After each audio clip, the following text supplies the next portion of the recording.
In the bunker living room, peaceful is never the default setting. It's more like a rumor that occasionally wanders through the neighborhood and immediately turns around. Archie Bunker sits like a self-appointed gatekeeper of reality, the kind of man who believes the world should come with an instruction manual written in bold letters, preferably by someone who agrees with him. Edith floats around him with that gentle, well-meaning patience that somehow survives every storm. And then there's Gloria and Mike. Young, hopeful, stubborn in a way that's both admirable and guaranteed to set Archie off like a car alarm in a quiet street. The big news, the kind that should bring warmth and family unity, arrives with all the subtlety of a marching band. Gloria is pregnant. For any other family, this would be the moment for soft smiles and happy tears.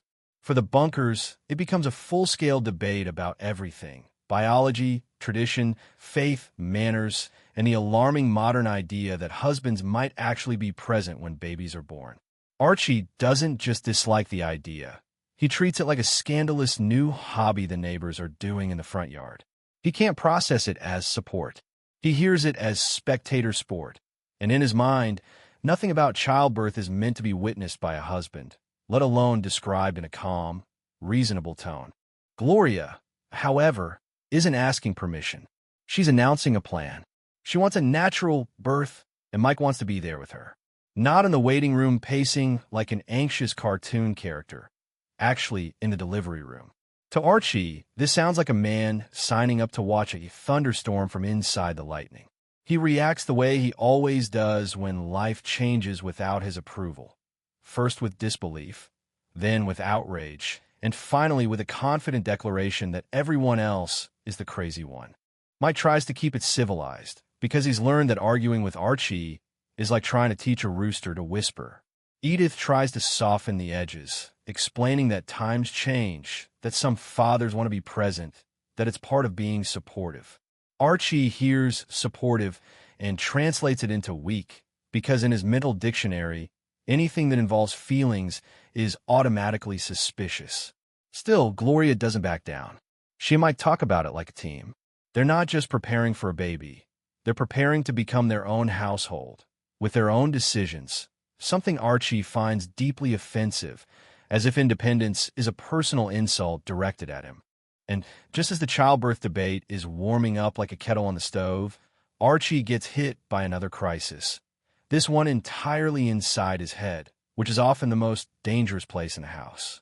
Archie becomes convinced he has a serious illness. Not the kind where you take a nap and drink something warm. No, in Archie's mind it's the kind where everyone should panic immediately and form a committee. He's heard something, or he's been near someone who knew someone, and now he's certain he's caught something dreadful. He turns the living room into a war room, declaring himself both the patient and the expert. Edith, naturally, tries the reasonable approach: call the doctor. She leaves messages, struggling with the timing of the recording, politely repeating their address, apologizing to the machine as if it might take offense. Archie watches this and decides modern technology is another conspiracy designed to waste his time. The phone system beeps, and Archie acts like the beep itself is disrespectful. He grabs the phone, determined to do things the right way, which usually means the loud way. Unable to wait, Archie takes matters into his own hands. He decides he needs medical attention immediately, and if the regular doctor won't appear on command like a magician, Archie will go somewhere else. He heads toward a clinic, one of those places he doesn't trust because it doesn't match his old-school idea of how the world should look. In Archie's universe, free clinic sounds like questionable, and questionable sounds like dangerous. But fear is a powerful motivator, and Archie's fear always comes with a side order of attitude. At the clinic, Archie meets the kind of orderly system he hates most: a waiting line. He doesn't see a line as fairness. He sees it as an insult to his importance. He tries to jump ahead, declaring his case an emergency with the dramatic flair of a man auditioning for a medical soap opera. The nurse, unimpressed, treats him like every other person who believes they're the exception to the rules.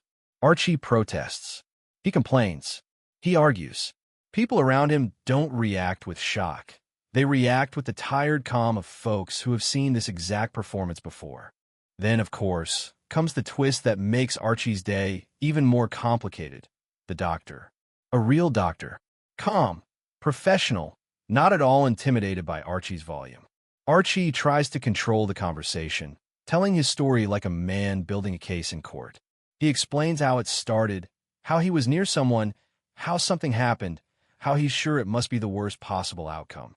Archie's logic is always a chain made of mismatched links, but he wears it like a badge.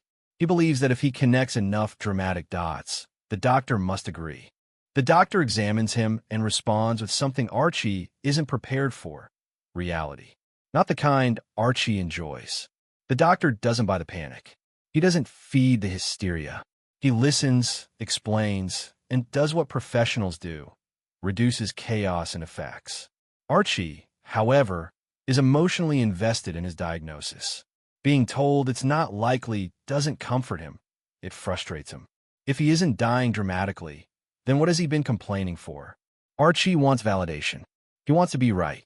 He wants the world to confirm that his fear, and therefore his anger, was justified. Meanwhile, back in the family orbit, the childbirth issue is still simmering. Gloria's pregnancy isn't just a family event. It's a cultural showdown inside a small living room. Archie keeps dragging in big ideas. Religion, tradition, what men should do, like he's building a fortress out of old sayings. He references faith with the certainty of a man who believes that if something is difficult to explain, it must be correct. Gloria challenges him with questions that make too much sense. Why would a loving system demand suffering? Why would rules exist that contradict themselves? Archie doesn't answer with logic. He answers with authority. To Archie, faith often means stop asking questions. Gloria is not the type to stop asking. Mike isn't either. Their modern outlook drives Archie crazy because it refuses to sit politely in the corner. It speaks up. It pushes back. It asks Archie to justify things he's never had to justify before. Archie's response is to throw jokes like bricks, to mock the idea of modern husbands, to act like compassion is a trend that will fade if he ridicules it long enough. But the truth beneath all the shouting is simple. Everyone is scared, just in different ways. Gloria is stepping into motherhood and wants control over her experience. Mike wants to support her and be part of the moment that changes their lives. Edith wants peace, love, and family closeness, the way she always does, even when it feels like she's trying to hug a hurricane. And Archie is terrified of losing the world he understands. He covers that fear with jokes, rules, and loud certainty. If he can declare something wrong, then he doesn't have to admit he's uncertain. The humor in all of it comes from how intensely Archie reacts to things that are, in the bigger picture, part of life's natural rhythm. A baby is coming. Families evolve. People try new approaches. Medicine is sometimes boringly rational. Yet Archie treats every change like it's the opening battle of a long war. He can't simply say, "I don't get it." He has to say, "This is ridiculous," because ridicule feels safer than vulnerability. And still, through the bickering, the misunderstandings, the dramatic health scares, the clinic chaos, and the endless arguments about what's proper, there's an odd kind of family glue holding everything together. They drive each other crazy, yes. They clash like mismatched weather systems, yes. But they show up. They talk. They argue. They stay in the same room, even when it would be easier to walk away. And in the Bunker household, that might be the closest thing to love anyone's going to admit out loud. By the end of it, the pregnancy remains real, the delivery plan remains a point of contention, and Archie's medical panic is brought back down to earth by professionals who don't have time for his theatrics. Archie hasn't become modern, and Gloria hasn't become quiet.